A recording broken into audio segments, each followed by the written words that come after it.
We're going to see how much you know about being an SE. Nothing. In fact, I don't even know how to spell it.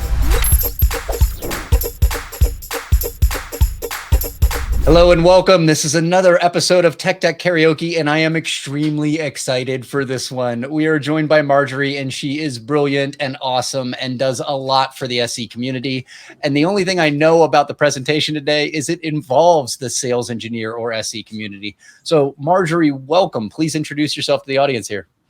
Thanks for having me, team. And super excited that we get to cover this topic and highlight the profession a little bit more. About me, I have been in customer-facing roles for way too long. We don't want to talk about the number anymore. But today I lead a customer solutions team at AWS, and I've been having a ton of fun learning more about the customer solution side, so more on the post-sales oriented side of the world. But I'm also an ambassador for the Pre-Sales Collective, hence this presentation. I spend a lot of time coaching and guiding new in career individuals or career pivoters about what it is to be an SE. And I have a ton of fun recruiting and bringing more folks into the profession because it's a fun job and everyone should have fun while they're working. Absolutely. And Ms. Schaefer, unfortunately, people do know you, but I'll allow you to introduce yourself anyway. Hey, I thought this was a show about razzing Joe, not razzing me, but I'll take it. It's well-deserved. Hi, everyone. Your trusted judge here. I'm very excited for today. Marjorie is a dear friend and a brilliant mind and just good people. So welcome, Marjorie. And Joe, I can't wait for you to win. Lose. Win. Maybe. Excellent. Well, I'm glad I can do the caring via sharing of the razzing here. So before we begin, if it's covered in your slide deck, then don't. But if it is not covered, can you tell the audience kind of what a sales engineer does, what the job role is? Yeah, so a sales engineer is an individual that helps customers understand in simpler terms the technology that they're looking to acquire. They help them with giving them kind of more detail on how they should be using it in their environment, what is going to be the impact both technically and from a business perspective. And really, they're just helping that technical decision from a more less salesy perspective to what we were talking about earlier. But the deck doesn't go into the role specifically, but more on how you do it. So, it'll give you a little bit more detail as you present. Perfect. Yeah. And I think you got it right. I know you got it right, but I think you hit the point I was hoping for. And that's the sales engineer isn't the salesperson. Their job is to be the expert that both understands your business and what you're doing with technology and the technology to help you absorb the correct technologies for your problems. Yeah. Without further ado, I am going to tell you how to do this right. I think I'm making that assumption though. So the first thing to know about being a sales engineer is don't make assumptions. And I wanted to make that assumption to go ahead and show you the what's not to do. But what we're going to talk about is how do you be the subject matter expert? And so whoever you are, whatever role you are, how can you be that subject matter expert, which is a core tenet of that sales engineering role? First, we need to take a look at the SE brain. And I love the way this is being presented here. We've got two sides of that SE brain. You've got that logic brain, which should be very comfortable for anyone who even thinks about calling themselves an engineer. If logic isn't your thing, you're in the wrong field. So you've got to have that logic brain that understands the gear, understands how it works, why it spins, and what it does.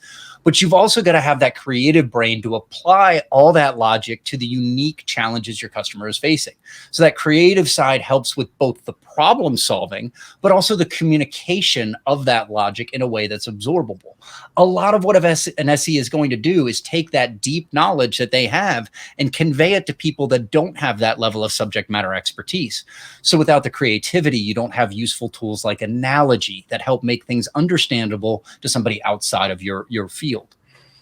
I think I made this too easy for you. And by the way, people really do not look at the slides. Does he actually not look at the slides? Marjorie, you can attest he does not know any of these slides. I do not. But I appreciate the conversation there because it gave me time to take a look at this slide. Which I then forgot to do. So outcomes for today. What we're going to look at is kind of how does that role of the SE revolve? First of all, an SE's job is primarily in the role of communication. You are communicating information to your clients, to your customers. You're communicating internally with other subject matter experts, maybe deeper level engineers that develop and build the product. So you're filtering information back and forth. And those principles of communication are going to be absolutely critical to being successful in this role. You need to be able to keep that audience engaged. So part of this can be entertaining or at least engaging communication, being able to modify your tonality as you're talking to keep people interested and not being humdrum and monotone, being able to listen as much as you're talking so that you can understand and apply what you're going to say to the right pieces. So communication is key to the role of an SE. You also need to be able to lead an effective discussion. You need to be able to ensure that you understand what your customer's trying to get at and help drive those outcomes. And one more kind of critical and lesser understood piece of this that really goes back and is rooted much in the challenger sale methodology, which is based on a ton of sales research, is that an SE should be able to effectively help customers understand things about their business or the application of technology to their business that they don't already understand. When you can help teach and train them something new, you're helping to build that engagement that drives that sales motion, but also more importantly, drives the correct technology adoption. And so you need to be able to give pushback in a delicate and appropriate way and help drive them to new conclusions. And then finally, you need to be able to— delicate. I'm sorry, Joe. Are you preaching from a place of honesty here? I'm not saying that I use these techniques. I'm just saying they're intelligent things to do. Do as I say, not what I do. Okay. Exactly. I am an example in all aspects of life of what not to do. So the other point I want to make here is the idea of solution selling. And this gets thrown around a lot. There are entire training and sales curriculums on solution selling. What solution selling to me is not bundling together 15 different products into a bundle with a discount as a package solution. It's creating creative solutions to your customers' problems with the things in the portfolio you have to use, right? So it's figuring out what you've got to drive the correct solution to that customer's business challenge and or to drive that customer's business outcome. So it may be something they're trying to solve for or something they're trying to address, or move to. And so both of those are extremely important. Another keynote here that I love that Marjorie calls out is objection handling. If you're doing your job right as an SE, you're going to hit objections all the time. Objections from your competitors, objections from your customer's perspective, objections to whether your technology can solve the problem or is needed to solve the problem. When you get into these, the last thing you want to do is get combative. You obviously don't want to get down into some sort of a verbal knife fight with your client, but you want to be able to handle these objections, reframe the conversation, make sure you're articulating your point, and hopefully bring them along with you. Now, that's not going to happen every time, but the better you get at that objection handling, the better you'll be. We also need to understand that we are on the clock, that this is... I have no idea where she's going to go. Well, while the job is not a race, we're not trying to rush through this. We have a certain amount of time. And one thing I will talk about with time is that you should respect your client and customer's time. When you've got that engagement with them, my dog agrees that you should respect that time. But when you've got that engagement with them, add value to what they're doing. Now, every time you're on the phone, it might not lead to the sale or the next sale conversation or whatever it is your job role is focused on.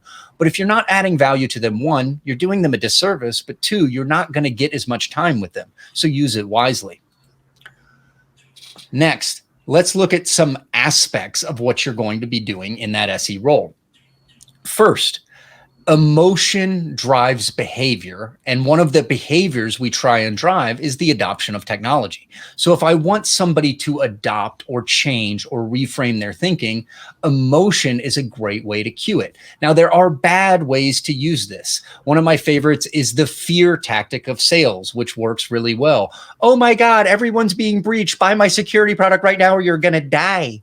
That's easy. It's cheap. It's easy, and therefore it gets used a lot, but it doesn't build good relationships. It doesn't build good outcomes for the customer. But tying into those emotions are going to help you drive your sales conversation and build that rapport you need.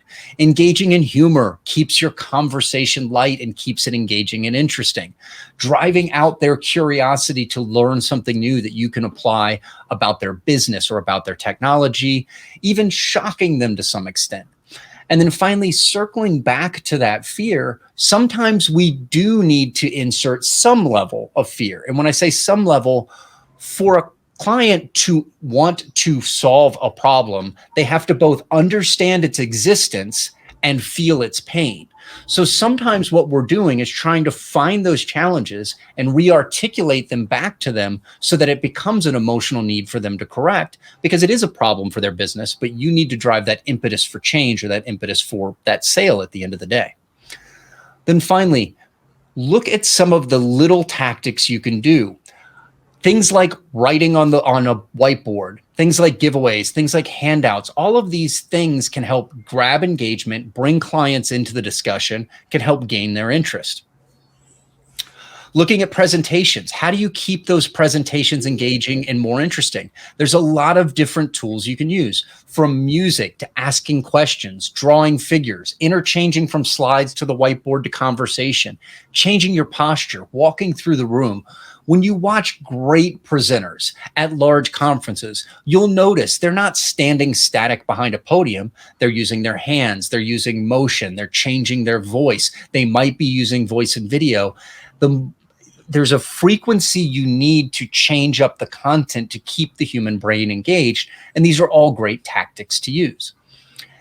And then visually, how are you going to articulate the concept both with visual cues and textual cues? So how are you going to complement your conversation with other things that draw the attention? Things like PowerPoint, like video, like the whiteboard.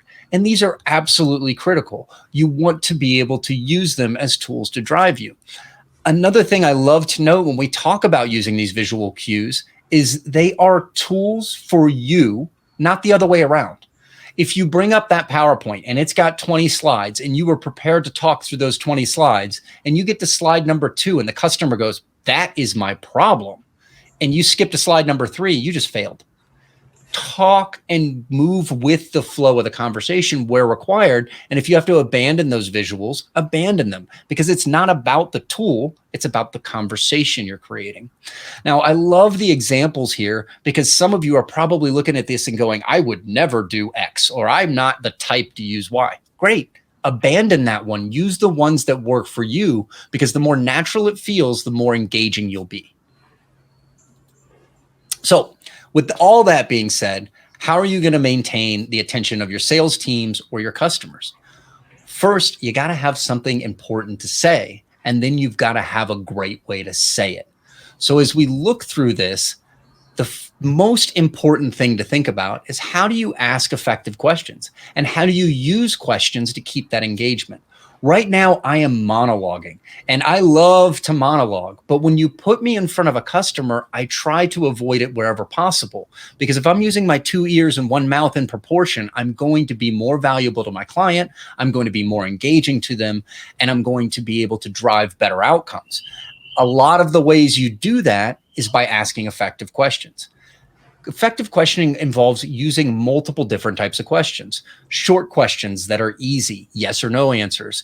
Open-ended questions that allow them to open up and discuss, and then interchanging them to drive the communication that you need. Also, make sure that people know where your question exists. And so Marjorie calls this out specifically. State the question, make sure it sounds like a question, and then stop. And one tip I will give you is get used to being uncomfortable. If you're in a room of 200 people and you ask a question, shut up and wait. And if 30 seconds tick by that feel like 30 years, shut up and wait. And if another 30 seconds tick by that feel like another 30 years, shut up and wait. Eventually, they'll be more uncomfortable than you, and somebody will open their mouth. So get used to that discomfort, because you're the presenter. Your job is to talk. They're not expecting to have to. And so sometimes you have to give them time to get into that mode. Avoid things like multiple choice questions because they feel leading. They feel like some sort of high school exam. They're not as useful. There are occasions where you want to, should we talk more about this or that, which is a multiple choice question, but they're not something you should use heavily. And then always pause after asking, which she covers here. I pause longer than that. I've stood on stage at conferences around the world where I just stood there for 60 seconds. And then after 60 seconds, if nobody said anything, I finally told them, I will stand here silent until you do, right? And so get used to that level of pause, whatever works for you. Next, what do we want to look at from where we're at to the business outcomes we're going to go or we're going to drive towards? So on the left, they're going to say something like they want to make sure their current approach is modernized, or other initiatives they're doing include mobile applications and looking at implementing additional devices. So what you want to get from this, because these are technical things they're doing. These are actions they're taking in the technical world. You want to tie these back to what the business is trying to drive. So you start to ask questions that relate that back. How are you currently using X in your environment? What do you like about it? What's leading that intelligent device strategy, right? There are a 1 in 100 customer that are deploying IoT because they're deploying IoT because some CIO or CEO read it in Harvard Business Review. But for the most part, they're deploying these things, whatever they may be, because they have a business initiative. If you can tie back to that business initiative, you'll be more successful in driving adoption of your technology, but also in creating happy clients that know that you're there to help them drive what they're doing. Now, when I talk to SEs about this quite a bit, they'll tell me things like, well, I work with the network engineer, or I work with the virtualization engineer. They don't care about business outcomes. You're right. They probably don't in many cases, but they also don't write checks. So somewhere up above that person you're talking to is someone who cares about business outcomes. That is the budget. So if you can't help them align the message to the people that they have to drive it through internally, then you're not going to be able to drive your solution through either. So it's always important to look at where is this applying back to the business and help to figure them out insights that can help them drive that. The other beautiful thing about doing this is if you're working with the head of networking who doesn't really care about the business in this case, but you help them drive that business message, you're building a champion for what you do because you're helping them career-wise. If you're helping them articulate a solution that helps drive the business, you're painting them in a new light by that assistance. So this works both for you and for your client to tie it back forward. Next, managing questions. And this one I absolutely love. I spent a few years of my life as a data center instructor, and I would teach the high end of cutting edge technology to people around the world. And at least one time per day, somebody would ask a question I didn't know. And so when you're standing there in front of a room, there's this weird feeling that you have to be the expert on all things. And that if you say I don't know, you're an idiot. Wrong. Saying I don't know builds credibility, because if you have an answer for everything, I stop believing you, right? Nobody knows it all. So saying you don't know builds credibility as long as you come back with an answer. So it's not I don't know when you drop it and pretend like it never happened. It's I don't know, but I'll get back to you, and then actually follow up. So when I do this and I'm in front of an audience presenting and I get questions that I don't know, I'm going to write them on the whiteboard and let them know I'm going to get back to you on this, or I'm going to write them down somewhere visible to the audience so they know I'm taking note of this. I will get back to you. I don't have the answer to everything. When the question goes towards derogatory or negative about the product or solution, or in some way puts you into a defensive mode, just don't be defensive, right? Find a way to acknowledge the question, to acknowledge the concern, to have empathy for your client, and then to, if possible, reframe or answer that question in a positive light. But there's no need to get defensive, right? You're not here to have a knife fight between competitor A and competitor B or this, that, and the other. You're here to help them solve a business problem. 9 times out of 10, there's more than one technology solution to every business problem. So help frame things into a way that puts what you're driving that effectively solves their problem in the right light. And then there's also many, many tools for distracting deflection.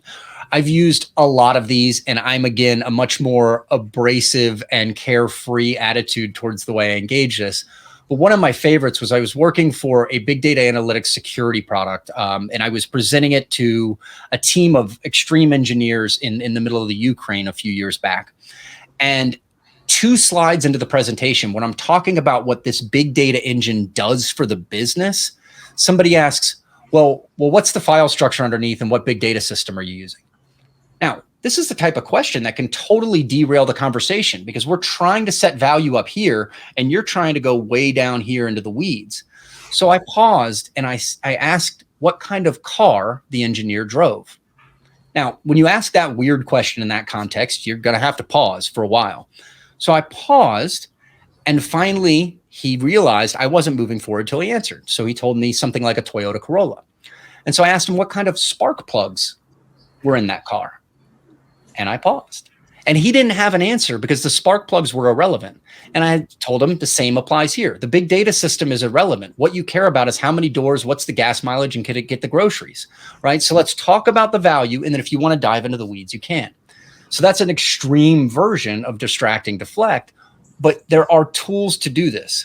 The other thing to remember when you're looking at that is don't overuse it, because if you're Mr. or Mrs. Distract and Deflect, people are going to start to recognize that and they're going to want to know where the real answers are. And then finally, be respectful, right? Your client is someone you should be partnering with to help them have value. Even if they're coming at you with a negative attitude, it has some place of reality for them. So be able to empathize with that. You've been in that same boat at some point. Figure out how to empathize with it and draw the conversation back to where you need to go. And then more into objection handling. Is it really an objection?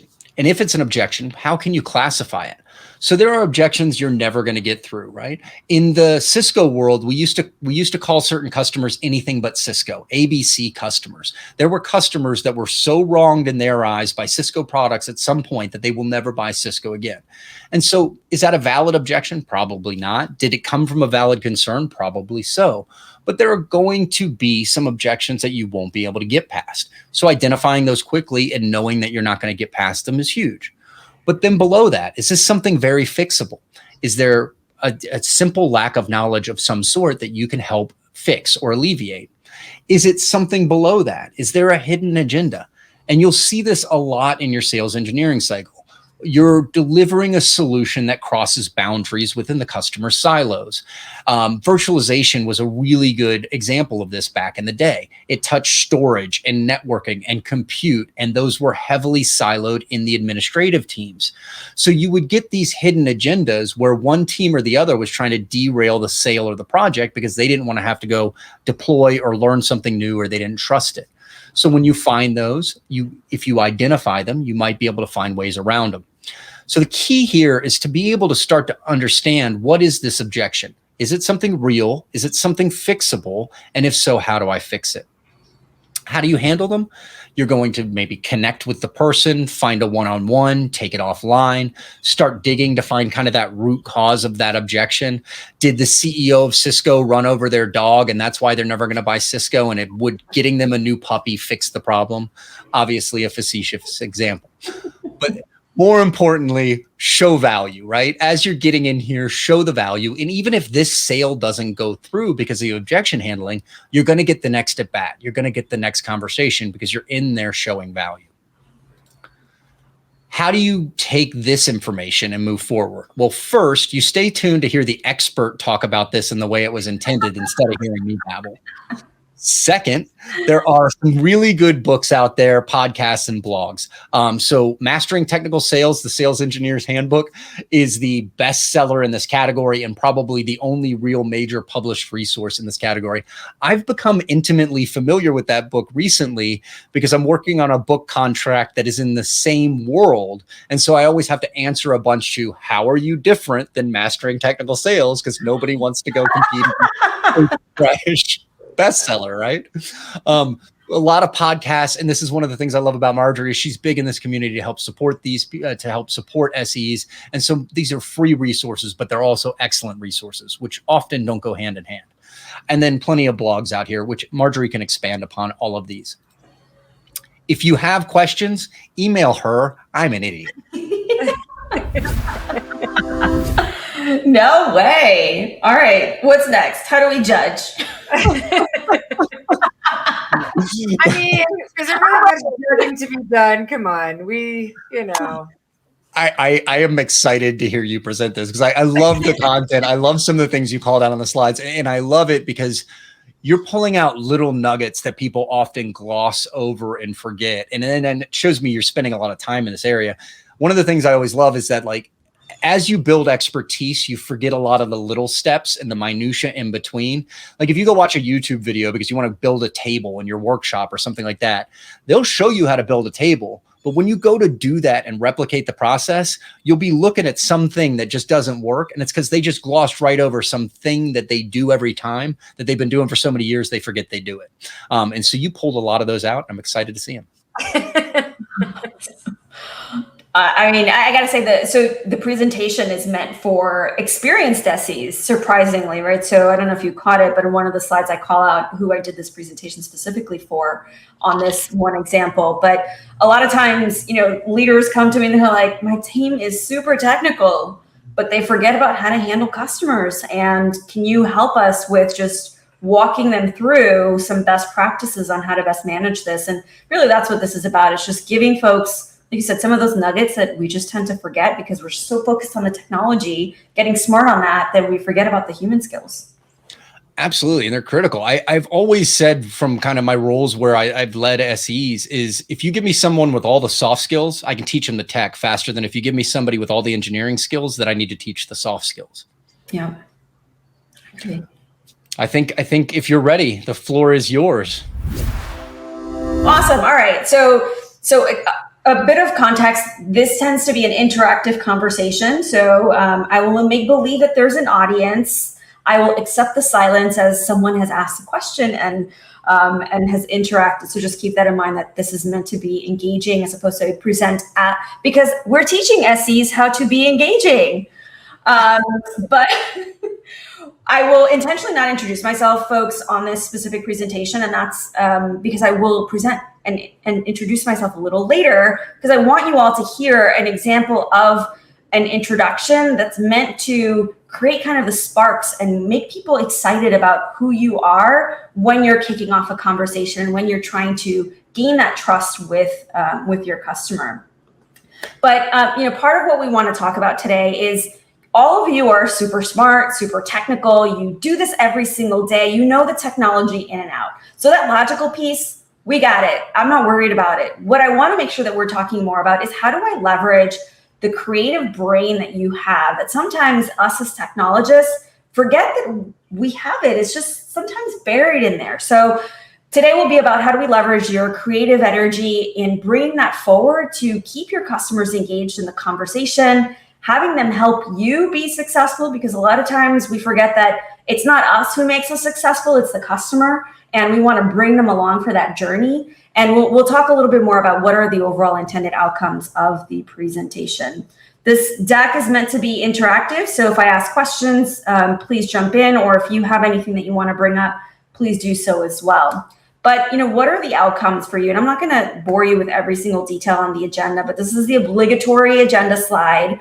But at the end of the day, what I want you all to understand is how do you communicate effectively with your customer? How do you keep your audience engaged? And how do you practice some of these new skills that you'll learn as well?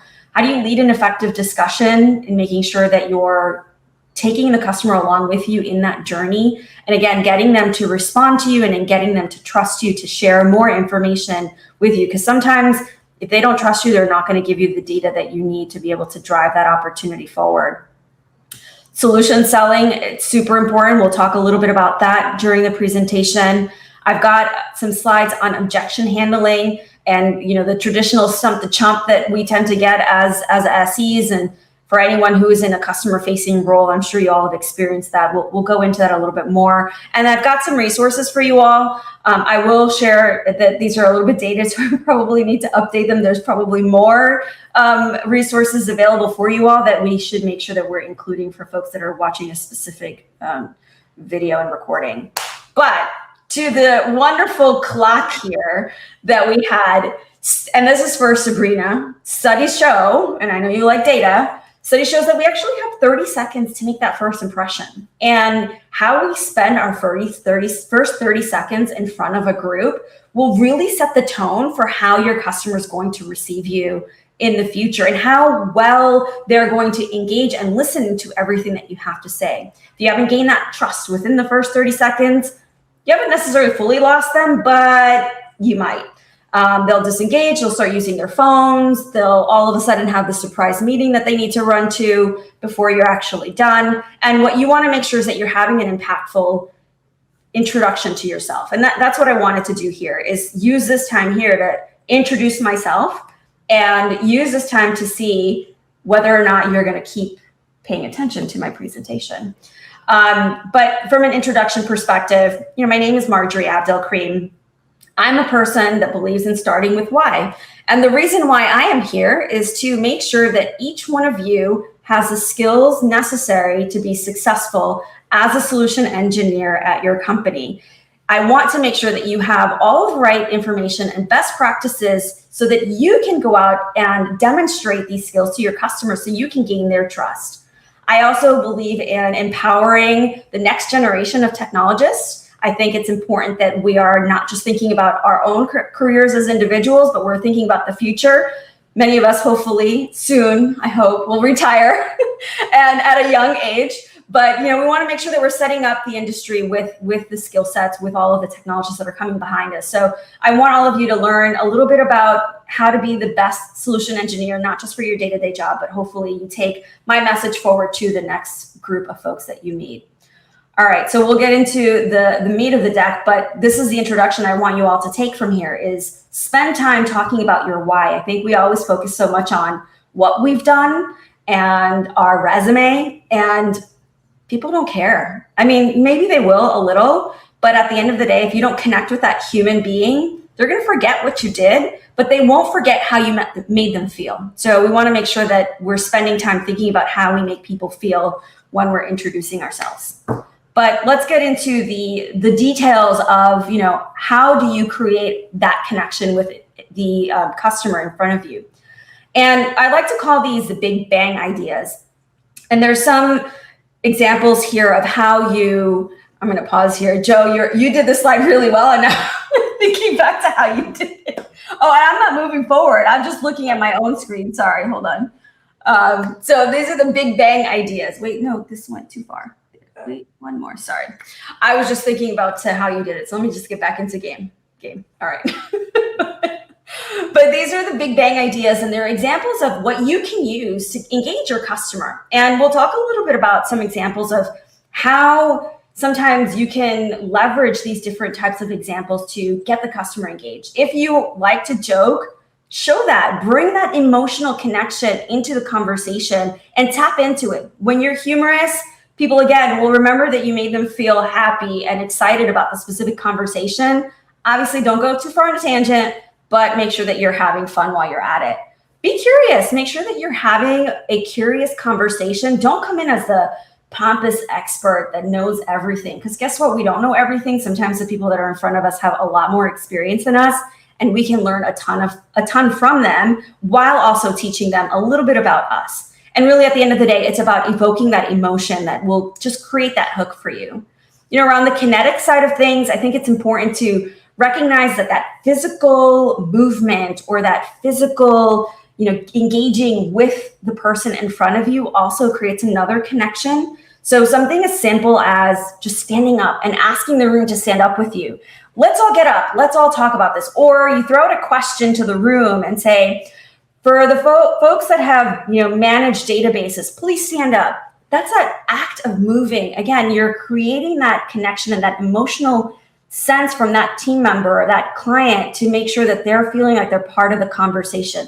And guess what? If they're not paying attention and they're busy on their phone, they're going to get called out, not formally, but more of an unofficial way. You're kind of putting them on the spot. The other thing is making it fun. If you're doing a big session, you're doing a big training with your customer, have some fun giveaways. They don't have to be expensive. I had one leader who I reported to, and she had I had a turkey baster. I still have that turkey baster until this day. She gave this away 10 years ago, but it is a prized possession that I always reflect on. My husband's like, this is the crappiest turkey baster ever. But it was that emotional connection, right? So it was more about the giveaway, what it did for me emotionally at that moment, as opposed to the actual physical value of it. The audio piece, bring music in if you can. I like to have a little bit of Cyndi Lauper, Girls Want to Have Fun music at the beginning, just to highlight who I am. Again, I want to have some fun. Make sure that you're leveraging other types of audio if you want to, again, stimulate the room, get people engaged. And you don't have to do all of these in a single meeting, right? Just choose one or two. Don't get too crazy. The other thing is around stories, and I'll give an example a little later on, specifically on the objection handling, but the impact, again, of creating a story when you're trying to emphasize a point. It could be a data point. It could be about a feature or functionality. And earlier I talked about the power of why and my personal why of why I'm doing this presentation. And I had my team do the why statement about why they worked at a specific company. This was several roles ago. And one woman shared a story about how she had gone to a pharmacy to pick up her son's prescription, and he was having some allergic reaction. So the medication he needed was super important. And he had also sensitivities to other types of medication that existed. And she goes to the pharmacist, and the pharmacist was like, well, our system is currently down. I could fill the prescription for you, but you're kind of at your own, whatever we have in the system for you, really, we don't know if there's going to be interactions or anything. And, she took a moment and she reflected, and she's like, I really wish that they were using our solutions, because at that time we were doing high availability, business continuity type of solutions, and that's what I work for. And she's like, I really wish that they were using our solutions, because my son is super allergic to a ton of medication. If I were a person who really didn't think about that, I could have potentially harmed my son. And shame on the pharmacist for allowing me to not consider the potential interactions. So her why was, I want to make sure that people are safe and healthy and protected. And we always don't think about technology in the human sense. We should always make sure that our stories are tied into what the human impact can be. And again, you're creating that connection with the customer. And to the visuals, slides like these, less words. This has got a ton of words. Don't use this as an example, but less words is better. I think it makes, again, people think and reflect, as opposed to spending too much time on the actual words that are on the slides. But I'm curious, from the room, are there any specific ones that resonate with you, or that you've used yourself in the past that have been a great win for creating that connection with your customer? Pause for response. Oh, okay, go ahead, Joe. I'm going to give you a response just so that you get one, but I know one that failed for me. I tried props once. Did not work out. It was cheesy. It came off bad, but I was trying something new. It failed. I don't have to use it again. And I think that's a key here, right? Like, see what works for you. Exactly. Yeah. Try new things, and do different things. I think that's super important. And to the fail, the fact that it failed, it might've been a funny fail, and your customer probably still remembers it. So failing is actually not so bad, because if it creates that humor and that story in the future, it's a win, actually. It's very true. Very true. Oh, did you have one, Sabrina? Sorry. No, I was just agreeing with you. I think your failures can turn into something fun, Yeah, exactly. You got to take advantage of the situation. All right. So, let's talk about some tips about how you maintain the attention. We talked a little bit about some tools that you can use, but how do you maintain the attention of your sales team or customer, and make sure that you're also leveraging some strategic ways to handle questions when you're dealing with your customer? All right, so there's this interview that was done, a long time ago, 60-minute interview, where the interviewer was asking Elon Musk, what is your vision? And that was it, like the simple, what is your vision? And he went on for like 15 minutes. And then there was another interview similarly asking Elon Musk, but it was more a question around, what is your strategy around automobile? So it was a very fixed, limited question.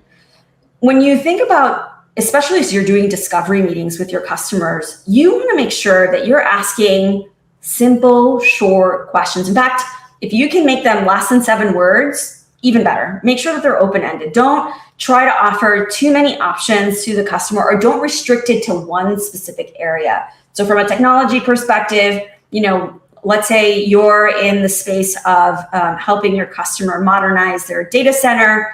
Don't even ask them, what's your strategy for modernizing your data center? Ask them, what is your long-term strategy for supporting your customers going forward digitally or technically, right?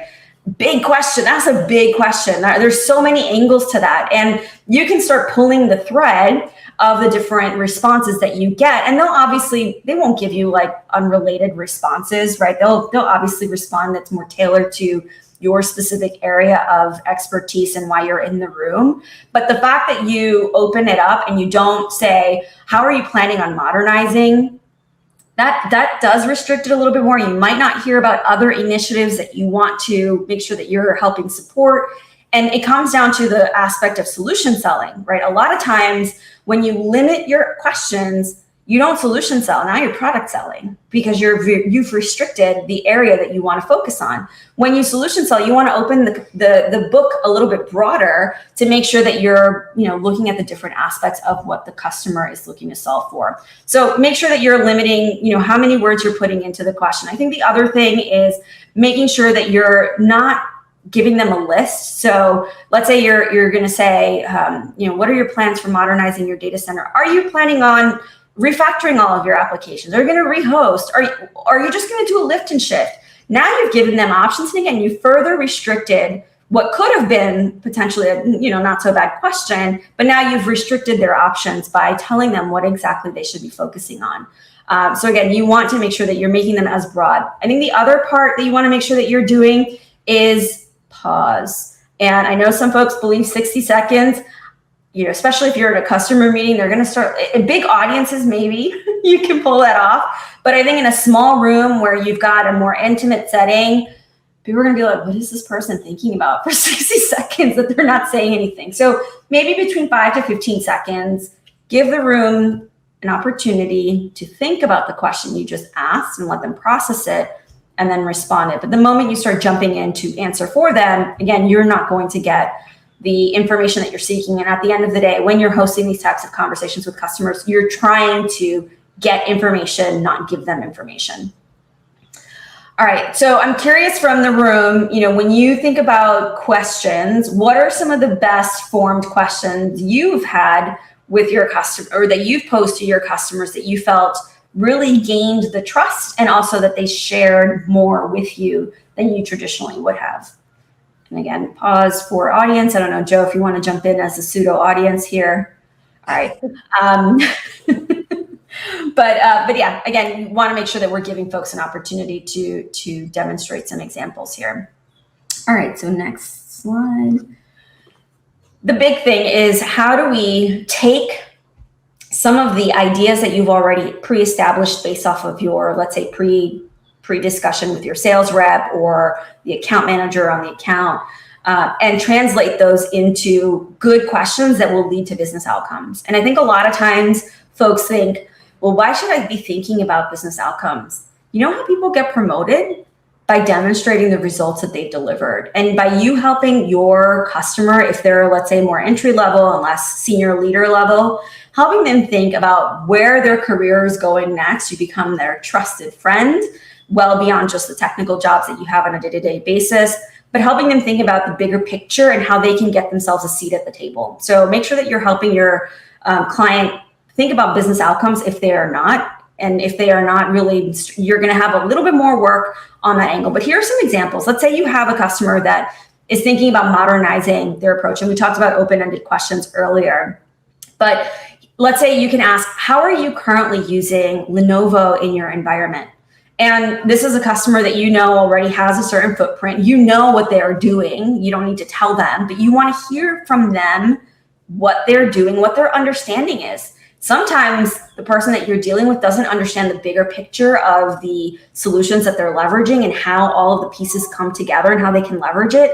When they give you a limited answer, or they give you an answer that is not the bigger picture, you can say, well, actually, I know from so-and-so team that they're actually leveraging some of the IoT pieces in different facilities or stores to do, identity protection. So they're looking at the person's face as they're coming through, and they're helping identify individuals as they're coming into a facility. With the solution that you're looking at from a modernization perspective, here are the offerings that can tie into that. And you know what that can do for you? That can actually help you demonstrate some value from a cost reduction, because we can integrate these different pieces together. Right? So it's just simple, right? You're just helping them think beyond the current initiatives that they're focused on so that they can think about the bigger picture. And then you could also look at, how are you thinking about the intelligent service strategy? What are some of the things that you're thinking from a technology that are holding you back in your stores? And that not only shows that you understand the solution that you're selling them, but you also now understand their business, and they can now come to you for questions around, well, hey, you said that we're using this in the store for threat protection. Can you tell me a little bit more about that? And how can we do, the following innovative components to help the customer that we sell to, right there, that they're looking to protect? All right, so let's move on. And this is a fun one. I gotta say, I don't know about y'all, but in my career, I've lived with a lot of stump the chumps and a lot of folks who like to come into the room and think that they know more than me, just because they think I'm young when I'm not always the youngest one in the room. And, we'll give you some tools to combat this. So there are a couple of approaches that you could take. One, if you find that they're posing questions that are related, but may distract, may veer the conversation way too far from where you would like it to go, use what we call related reflect, right? So take a moment, pause, and say, you know what? That's actually a really good question. And let me tell you how this relates to the following topics that I'm going to be covering. And actually, it's going to be coming up in the next 2 slides. So super relevant. Let's just take a moment and I'll answer that question for you in a couple of minutes. Now they've taken the opportunity to say, okay, well, this person's already kind of thinking ahead. And make sure that you're also, posing the question back. If let's say you're trying to think about a response, take a moment and just ask the question back so that you can make sure that you're keeping the person on track. But then you've got the distracting deflect. So you've got the individual who's really trying to change the conversation completely because they think it's a sport and they think it's a game. And you basically want to say, you know what? Again, fantastic question. I'm going to write that one down and I'll get back to you because I think that this is a bigger conversation, and actually maybe we could schedule a follow-up meeting to dive deeper into this specific topic.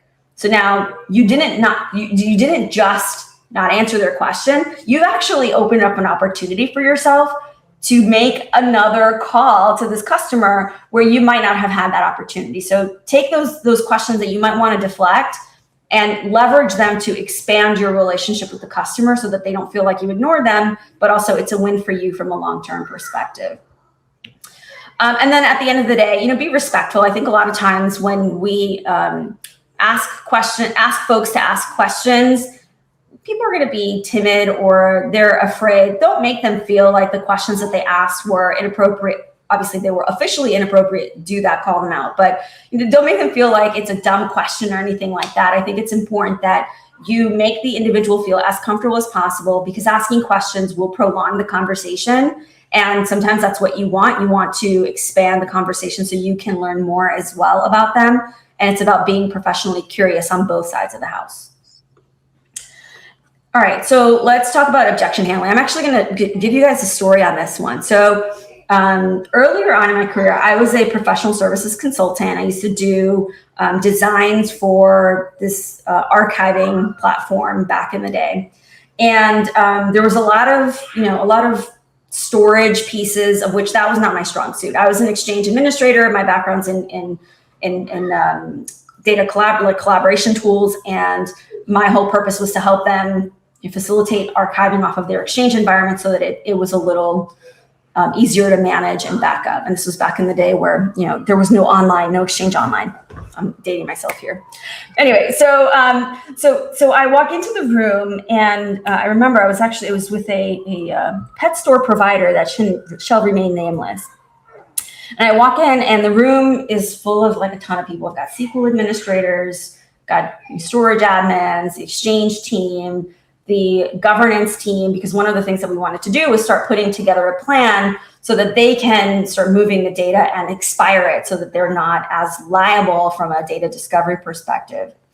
And the storage guy, oh my God, it's always the storage guy. So the storage guy raises his hand. We haven't even started. And he's like, I read some of the prereq documents and I completely disagree with the IOPS that you're going to be requiring. And I'm like, oh my God, here we go. And by the way, this was a normal objection that I would get from storage administrators. And I used humor. So I joked back and I said, well, do you want, and this was when Google was early days as well. It's like, do you want Google-like speeds for your searches or do you want Ask Jeeves-like speeds? And the guy pauses and he's like, why? I'm like, well, it depends. If you want slow responses, then we can completely ignore the IOPS requirements and we're fine. But if you want your lawyers, who were the people that were going to be using the tool, to get the data that they need to respond to discovery requests fairly quickly, then I'm going to need a lot of IOPS because I want Google-like speeds. And he kind of like shut up and sat down. So that's an example of an objection handling. I used humor. I used, examples that were simple, that were straightforward. And it wasn't because he had a lack of knowledge, but it was just the personality or the persona that storage administrators, for whatever reason, like to play. And at the end of the day, it wasn't truly an objection because the IOPS requirements that we had were not super aggressive. They weren't super high for those of you that know storage, especially for these days. And eventually he was like, oh, well, this isn't so bad. Obviously, we wouldn't be asking for crazy things. I'm not asking for a data center on a boat. So connecting with the person, digging in a little bit further in terms of what their expectations are. And again, share a story, right? I didn't go into the IOPS numbers and say, well, if the speeds and feeds require this, I just use very high level examples for this individual to understand what the requirements were. So create your own story for the traditional objections that you tend to see in your area of work. Make a good example of it so you can connect with the person in front of you, create some humor behind it, and allow for the individual to realize that, hey, you know what? Maybe this wasn't so much an objection that I had. It was just me wanting to be a pain. Make them feel bad afterwards. By the way, we became friends afterwards, and I made him feel bad about that specific situation. So.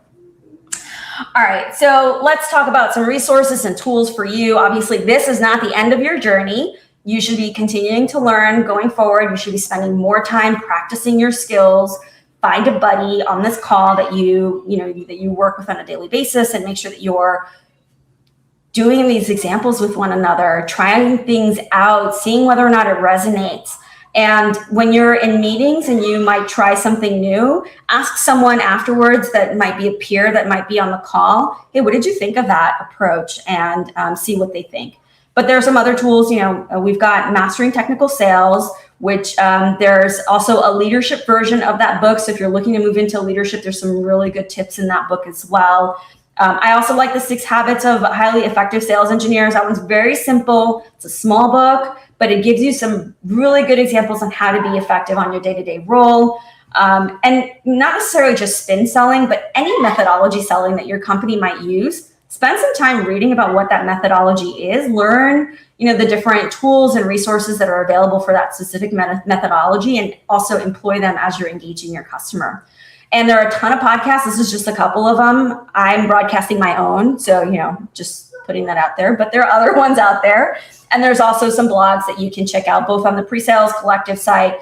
Vivin has a ton of really good assets out there as well. And there are so many others in this space that are putting together some really good materials for you all to learn and to be the best version of an SE. So we can attract more folks into the industry and make sure that we've got more SEs into the profession. So with that, I'm going to stop and see if you have any questions. If you have anything that you don't want to ask online, please contact me on my email or catch me on LinkedIn or Twitter. Feel free to reach out to me, and I'm more than happy to answer your questions. Right. I'm done. Wow. How embarrassing, Joe. My gosh. Oh, man. Well, she killed it. Fun. This was fun. This might be our last episode of Tech Deck Karaoke. I was dying when you said it's always a storage guy, because it really is. There's something about that community that they are just like hard ass stump the chumpers. That was great. I really love that. And your passion for it shows, which is absolutely important. I think that's another thing pre-sales engineers should know, or sales engineers should know, is like, if you're not passionate, your customer's not going to pick up on the passion and you're not going to be successful. So if you're working for a product you don't like, it's probably time to start looking for a new product. Yeah, well, 100%. Well, you talked about being naturally curious. I think people can sense that. And I think one of the most, here's so funny that you even mentioned it. I love data. I love the neuroscience behind all of this. I'm biting my tongue the whole time. Like, there's science behind all of this. It's true, But even how you reframe, both of you gave examples about how you reframe to stump the chump by taking the example outside of the tech. Joe, you gave a car example. Marjorie, you gave your example of the search engines. And what that does is it reframes the question reframes the core of the question without making it about the technology. And it allows you to control the conversation without calling them an idiot. In fact, it allows you to control the conversation with a sentence or two.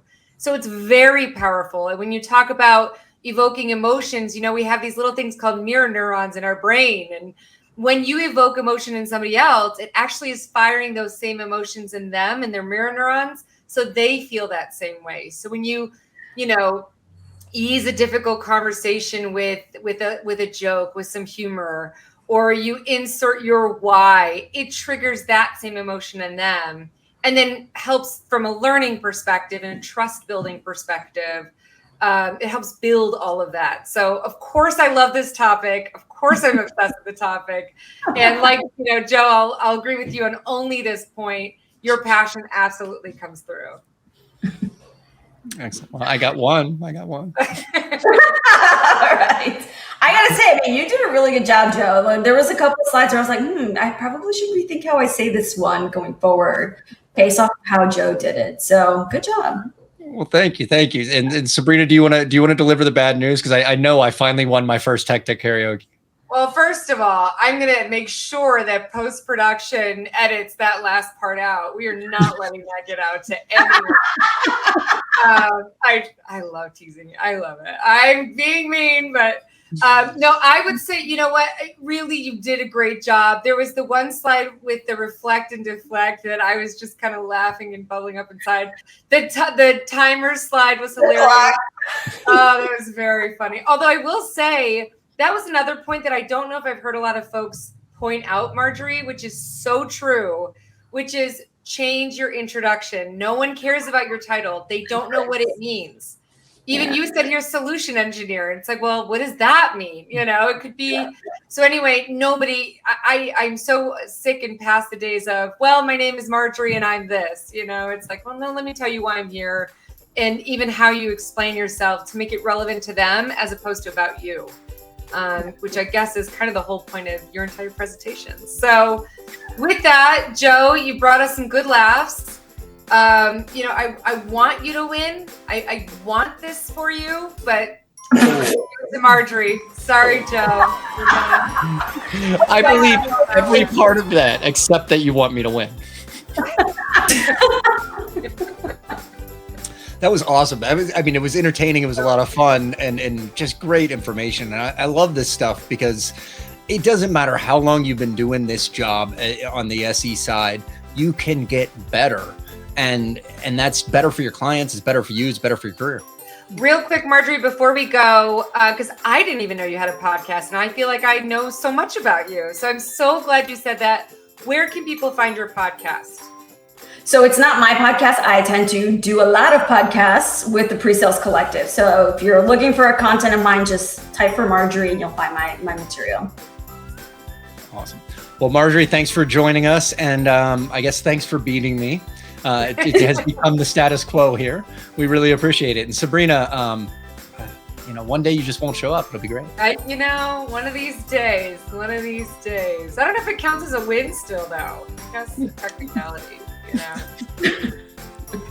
Thanks for having me. Thank you. Thank you all.